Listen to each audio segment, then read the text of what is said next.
YouTube, what is going on? Your boy Young Mustard is back with another video, and we are here to discuss some Michael Jordan. No, this is not a comparison video between him and LeBron, so you guys calm that down in the comment section because I know that's what it's going to turn into. But we are here to discuss Michael Jordan's playing career. And I know we're in the midst of the playoffs as we speak right now. But guys, I wanted to drop just a little impromptu video and something that I found very interesting. And I think that y'all will find this very interesting. Now, you guys, before we go any further in this video, I would like to give a shout out to the sponsors, SeatGeek. SeatGeek is the app that takes tickets from all over the web and puts them in one place that makes buying them easy. They score every ticket from 1 to 10 to let you know where you're going to get the best deals. You can also view the seats from the app to let you know where you're going to sit and where the better seats are and where the worst seats are. So make sure you download the app after watching this video. And if you're not convinced, use my promo code MUSTARD for $20 off on your first purchase. Now, Michael Jeffrey Jordan. One of the greatest, if not the greatest player of all time, and I believe so, because when you look at all the accomplishments, there's nothing that anyone can say and deny that denies him of being one of the greatest players in history. I mean, he's a 6-time NBA champion. He's never lost an NBA Finals, 6 Finals MVPs, was undeniably the best player each and every year that he played in Chicago and each and every year that they won the championship. And when you just look at how great he was and the greatness that he showed on the court, it is just outstanding and phenomenal, and one of the most freakishly athletic players, by the way, that we've ever seen in sports. But when Michael Jordan won his 6th championship in the year of 1998 against the Utah Jazz in 6 games again, Michael Jordan retired from the game of basketball and just left on a high horse, and a lot of people thought that this was the most perfect career that we had ever seen and we are ever going to see, and that still holds value to this day.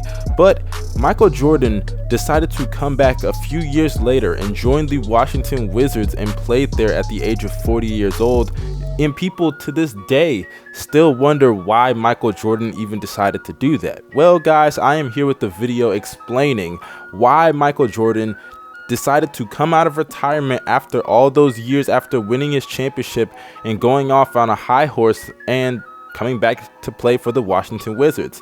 Now, for those who don't know, when Michael Jordan won his 6th and final championship against the Jazz, he did retire and he joined the front office as a part owner to the Washington Wizards, and he was president of the basketball operations. For those who need insight on what that is, really, look at Magic Johnson and what he's doing for the Lakers, how he picks the players in the draft and things like that and executes trades. That's basically what Michael Jordan was. And for the first years that he was the president of operations, the Wizards were horrible. They were one of the worst teams in the league, and there were times they were winning 19 games, 20 something games. They were just not doing well at all while Michael Jordan was the president of basketball operations. And for those who don't know, Michael Jordan did say that he felt like he wanted to play till he was 50 years old, and we all know Michael Jordan loves a challenge, so he decided to do what Michael Jordan would normally do, and that's come out of retirement, because this is not the first time that we've seen him do this,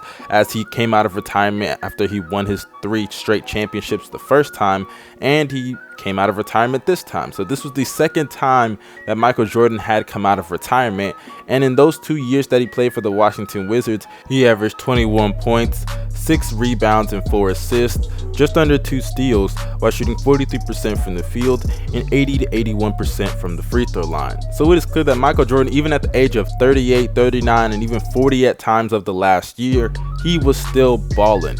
And for those who don't know, in the last 30 games of his last year in Washington, which are the last 30 games of his career, at the age of 40, because this is after he turned 40 years old, he was averaging 40 minutes a game basically, while averaging 22 points, 1 steal, 3 assists, 7 rebounds, while shooting 46% from the field and 84% from the free throw line. So it is clear that the Washington Wizards, man, Michael Jordan was putting up numbers on that team even in his old age. Now, a lot of people like to look at this as a detriment to Michael Jordan's legacy, but I look at it as a plus, because the year prior, before he joined the Washington Wizards, they had only won 19 games. But when he joined the Washington Wizards, in those both seasons, even though they did not make the playoffs, they still had a 37-45 record, which is nearly doubled of the record before when Michael Jordan joined the team, which leads into the question I asked before.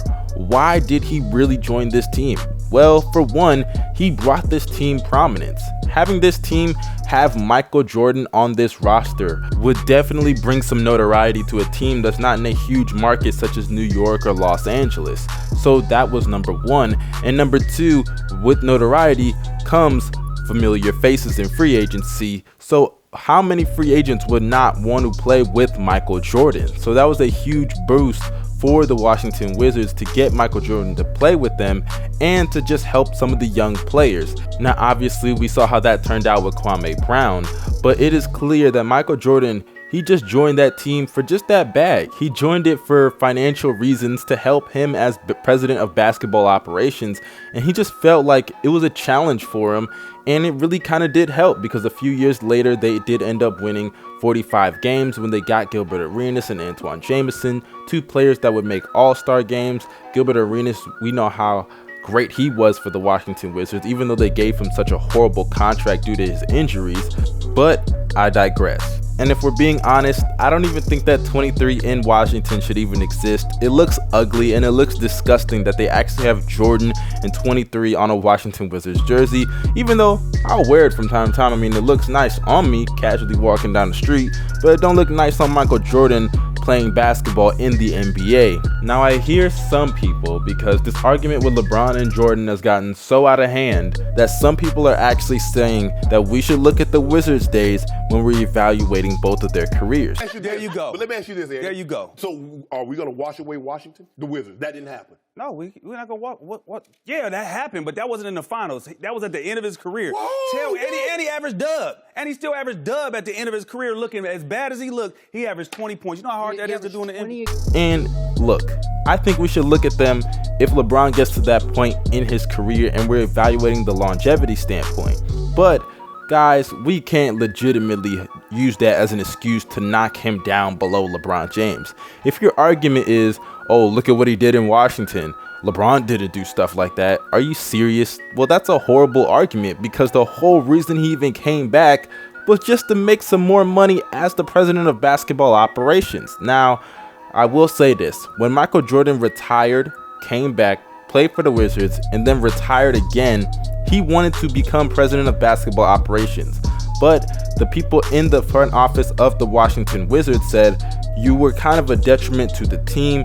And when you look at how things ended up with Rip Hamilton and how he went to Detroit and won a championship, they were mad at Michael Jordan because a lot of people in the front office, they were swayed into trading Rip Hamilton to Detroit because of the infamous incident with Rip Hamilton and Michael Jordan, where he asked Michael Jordan if he could wear his sneakers, and Jordan said his sneakers are for all-stars, and we all know how everything went after that.